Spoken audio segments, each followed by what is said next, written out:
Mendengar suara Tuhan atau belajar mendengar suara Tuhan. Sangat penting bagi kita sebagai orang percaya untuk kita belajar mendengar. Memang tidak mudah. Kalau saya perhatikan seperti perkembangan manusia ya. Wah, cucu-cucu saya lihat wah kadang-kadang orang tuanya harus jerit-jerit, itu pun masih belum bisa mendengar dengan baik. Nah, penting sekali, mengapa kita harus belajar mendengar? Karena firman Tuhan berkata bahwa iman itu datang dari pendengaran. Perhatikan ini, iman tidak datang dari penglihatan. Firman Tuhan jelas berkata bahwa iman datang dari pendengaran. Pendengaran akan firman Tuhan. Jadi dalam kehidupan rohani, saudara, mendengar itu sangat penting. Bahkan saya dapat katakan bahwa lebih penting mendengar daripada melihat. Mengapa saya katakan demikian? Karena seringkali justru kita melihat, penglihatan kita ini justru seringkali membuat kita jatuh dalam dosa. Ya, bukan berarti pendengaran tidak bisa membuat kita jatuh dalam dosa, bukan berarti demikian. Tetapi harus kita akui bahwa seringkali iblis itu memakai penglihatan kita untuk membuat kita jatuh dalam dosa. Makanya mendengar itu penting. Dan saya yakin untuk bisa mendengar suara Tuhan itu perlu sebuah pelatihan. Belajar, kita melatih diri. Nah, saya akan mulai dengan sebuah ayat di dalam Ibrani pasal 1 ayat 1 dan 2. Setelah pada zaman dahulu Allah berulang kali dan dalam pelbagai cara berbicara kepada nenek moyang kita dengan perantaraan nabi-nabi, maka pada zaman akhir ini Ia telah berbicara kepada kita dengan perantaraan anaknya yang telah Ia tetapkan sebagai yang berhak menerima segala yang ada. Perhatikan, kita harus bersyukur kepada Tuhan. Mengapa? Karena Allah yang kita sembah, Allah yang menciptakan ruang dan waktu. Ya, jadi sebelum ada segala sesuatu, sebelum ada ruang, sebelum ada waktu, Allah itu ada. Allah satu-satunya, Allah yang hidup ternyata adalah Allah yang berbicara. Dia bukan Allah yang diam. Allah ini Allah yang berbicara. Bahkan dikatakan di zaman perjanjian lama berulang kali dan dalam berbagai cara Allah itu berbicara. Di zaman perjanjian baru dikatakan Ia berbicara kepada kita melalui anaknya. Jadi kita harus bersyukur karena sebagai orang percaya zaman perjanjian baru ini kita ini lebih canggih daripada perjanjian lama. Karena di zaman perjanjian baru Allah berbicara melalui anaknya. Jadi sekali lagi saya mau katakan bahwa our God is not a silent God. Allah kita bukan Allah yang diam, tetapi Dia adalah Allah yang berbicara. Kalau Dia berbicara berarti Dia ingin diperhatikan, Dia ingin didengar. Kalau Bapak Presiden, kalau beliau sudah angkat bicara pasti penting. Apalagi Allah, kalau Dia berbicara berarti kita harus mendengar, memperhatikan. Nah, masalahnya justru di sini. Mengapa kita tidak bisa mendengar? Tentu banyak hal. Mengapa banyak kali kita bertanya, kok aku nggak mendengar suara Tuhan? Nah, coba, ini adalah seorang cendekiawan Kristen yang luar biasa, C.S. Lewis namanya. Dia banyak mengarang buku-buku rohani dan salah satunya buku yang menarik namanya The Screwtape Letters. Ditulis tahun 42, berarti hampir 70 tahun yang lalu. Nah, 80 tahun yang lalu ya. Mengapa buku ini menarik? Karena ini sebenarnya fiksi, tapi fiksi-fiksi rohani ya. Bukan fiksi-fiksi yang tidak rohani, tapi dia menggambarkan di sini seorang iblis senior menulis surat kepada iblis junior. Menariknya begitu, Ustaz. Tentu semua itu berdasarkan Alkitab, cuma dia kembangkan sedemikian rupa ya. Dia menulis surat memberikan pengarahan kepada iblis junior. Dan iblis junior ditanya, apa rencana kita selanjutnya, bos? Dan iblis senior ini berkata, our plan is very simple. Rencana kita simple saja. That is to create so much noise in the world. Apa rencananya? Kita ciptakan saja banyak suara-suara di dunia. That man can no longer hear the voice of his God. Sehingga manusia tidak bisa mendengar suara dari Allah, suara dari Tuhannya. Dan itu terjadi sekarang. Terlalu banyak suara-suara yang mengganggu pendengaran kita. Sehingga seringkali pendengaran kita tidak peka. Kita tidak bisa mendengar suara Tuhan. Bukan Tuhan tidak berbicara. Nah inilah, makanya mari kita mau belajar bersama-sama. Bagaimana kita bisa mendengar suara Tuhan. Ada 7 hal, tapi saya akan split menjadi 2 khotbah. Saya akan melihat 3 hal yang penting bagaimana kita bisa mendengar suara Tuhan. Yang pertama, yaitu lewat ciptaannya. Ini paling umum. Mazmur 19 ayat 2-5. Langit menceritakan kemuliaan Allah dan cakrawala memberitakan pekerjaan tangannya. Hari meneruskan berita itu kepada hari dan malam menyampaikan pengetahuan itu kepada malam. Tidak ada berita dan tidak ada kata. Suara mereka tidak terdengar, tetapi gema mereka terpencar ke seluruh dunia dan perkataan mereka sampai ke ujung bumi. Ini adalah perkataan dari Daud yang mengatakan bahwa langit, cakrawala, keindahan dunia ini menceritakan tentang Allah. Dan itu tidak usah diberitakan dari generasi ke generasi, orang bisa mendengar suara Tuhan melalui ciptaannya. Paulus juga berkata yang sama, Roma pasal 1 ayat 20, sebab apa yang tidak nampak daripadanya, yaitu kekuatannya yang kekal dan keilahiannya, dapat nampak kepada pikiran dari karyanya, sejak dunia diciptakan, sehingga mereka tidak dapat berdalih.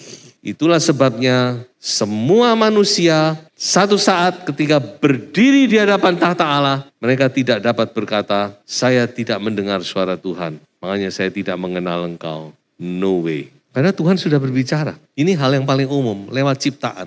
Kalau saudara mau lihat ciptaan, melihat keindahan dunia, gak usah melihat keindahan dunia, melihat tentang, banyak saudara. Semua ini adalah hasil ciptaan. Tidak mungkin akan ada bisa demikian tanpa ada tangan yang menciptakan dan yang menopang semua. Kalau kita masih bisa bangun pagi hari, matahari terbit pada waktunya, musim berganti, siapa yang mengatur semuanya? Apalagi kalau sudah mempelajari tentang astronomi. Saya suka astronomi sebenarnya. Saudara. Saya pelajari walaupun cuma kulitnya saja. Saya mempelajari bagaimana tentang solar system, tata surya kita, galaksi. Galaksi itu berputar terus, bahkan angkasa ini, semesta alam ini terus bergerak. Bagaimana itu keteraturan mereka, tanpa keteraturan hancur lebur semuanya. Bumi mengelilingi matahari, kok bisa kecepatannya sama dari tahun ke tahun. Bulan mengelilingi bumi. Banyak hal, apalagi saudara kamu mempelajari tentang sel-sel manusia, tentang tumbuh-tumbuhan, tentang segala sesuatu. Mereka berbicara tentang Allah. Allah sedang berbicara kepada manusia. Manusia tidak bisa berdalih, berkata aku tidak pernah mendengar suara Tuhan. Tidak bisa. Salah satu contoh yaitu bagaimana Allah menyadarkan Ayub. Allah menyadarkan Ayub lewat apa? Lewat ciptaan. Dibawa oleh Allah. Tuh Ayub, lihat itu. Angkasa raya, lihat itu binatang. Lihat itu tentang alam semesta. Di situ Ayub disadarkan. Allah sedang berbicara. Jadi ini yang paling umum sebenarnya. Sehingga ketika orang berkata, saya tidak percaya adanya Tuhan. Maka dia orang yang paling tidak memakai common sense. Akal sehat. Kalau ada orang masih tidak percaya adanya Tuhan, itu orang yang tidak memakai akal sehat. Karena kalau orang itu memakai akal sehat sedikit saja, dia akan tahu bahwa semua ini ada yang mengatur. Semua ada yang menciptakan. Allah berbicara lewat ciptaannya. Baik, yang kedua, ini adalah yang paling utama dan yang paling penting. Terutama bagi orang percaya, yaitu Allah berbicara lewat firman-Nya. Tadi sudah kita lihat di dalam Ibrani pasal 1 ayat 2 bahwa dikatakan di akhir zaman ini. Pada zaman akhir bukan akhir zaman. Kalau firman Tuhan berkata zaman akhir itu menunjuk sejak kedatangan Yesus ke dalam dunia. Itu dimasukkan ke dalam zaman akhir. Kalau kita hidup berarti di akhir daripada zaman akhir. Pada zaman akhir Allah berbicara kepada manusia, tidak tanggung-tanggung lagi, tidak melewati manusia, nabi-nabi yang banyak kekurangan dan kelemahan. Karena manusia tetap manusia. Elia juga manusia biasa. Tapi Allah berbicara langsung kepada manusia lewat anaknya yang tunggal, Yesus Kristus. Yang keluar dari Allah Bapa. Dia adalah anak yang dipelukan Bapa. Kalau dalam Yohanes dikatakan di pangkuan, tapi dalam bahasa Inggris in the bosom of the Father, dipeluk. Jadi ini menunjukkan sebuah kesatuan yang sangat erat. Dan memang itulah firman dan sang pembawa firman tidak bisa dipisahkan. Yesus itu firman Allah. Yesus itu adalah firman-Nya Allah. Perkataannya Allah yang menjadi manusia. The word became flesh, menjadi daging. Firman menjadi daging, menjadi manusia. Itulah Yesus Kristus. Allah berbicara langsung, firman diutus menjadi manusia untuk berbicara kepada kita. Tentu Yesus sekarang ada di sebelah kanan Allah Bapa, tapi firman-Nya bersama dengan kita, bukan? Dalam bentuk yang bisa kita baca, yaitu Alkitab ini. Sebab itu kita harus perhatikan. Ayo saya ajak jemaat. Ada yang mulai semangat, mulai pudar, bangkitkan lagi semangat. Baca firman Tuhan. Firman Tuhan memang harus selalu diulang. Karena setiap kali itu ada sesuatu yang Tuhan nyatakan. New revelation. Ada sesuatu pernyataan-pernyataan yang baru. Lewat firman Tuhan. Ini cara yang paling utama Tuhan berbicara kepada kita. Tentu kalau sudah mendengar firman Tuhan, itu juga sama. Itu juga firman yang sudah dengar. Tapi jangan cuma mendengar, saudara juga harus mengkonsumsi sendiri. Baca firman, karena firman yang dikhotbahkan itu terbatas. Saya kalau bicara satu topik ya cuma topik ini tak bukan? Saya nggak bisa bicara topik yang lain, ada karu-karuan. Tapi kalau sudah membaca firman Tuhan itu bisa bicara banyak hal. Oke, ada satu komentar dari seorang hamba Tuhan yang menarik, berkata demikian, "Don't say God is silent when your Bible is closed." Jangan katakan Tuhan tidak berbicara ketika Alkitabmu sedang tertutup. Complaining about a silent God with a closed Bible is like complaining about no text messages with a turn off phone. Jadi kalau saudara mengeluh, Tuhan kok tidak berbicara, sementara sudah tidak membaca firman. Itu sama seperti saudara berkata, mengapa saya tidak terima SMS, sementara handphonemu mati. Menarik bukan? Kalau handphone saudara mati, orang mau hubungi saudara yang tidak bisa. Orang ngirim SMS, ngirim WA, saudara tidak bisa. Kenapa? Handphonemu mati. Bagaimana saudara berkata, saya nggak dapat SMS sepanjang hari. Sementara handphone saudara lowbat dan tidak bisa dibuka. Sama saudara. Kalau kita tidak membuka firman Tuhan, jangan komplain Tuhan tidak berbicara. Jangan komplain Tuhan tidak berbicara. Bagaimana Tuhan mau berbicara orang sudah tidak baca firman Tuhan? Mau lewat apa? Tentu masih ada cara-cara yang lain. Nanti kita akan lihat satu persatu. Tapi ketika saya mendengar komentar ini, saya sendiri tersentuh. Iya betul. Seringkali kita berkata, saya tidak mendengar suara Tuhan. Ya, bagaimana mau mendengar? Membaca firman aja nggak pernah. Buka Alkitab aja nggak pernah. Mari kita sama-sama, saudara ya.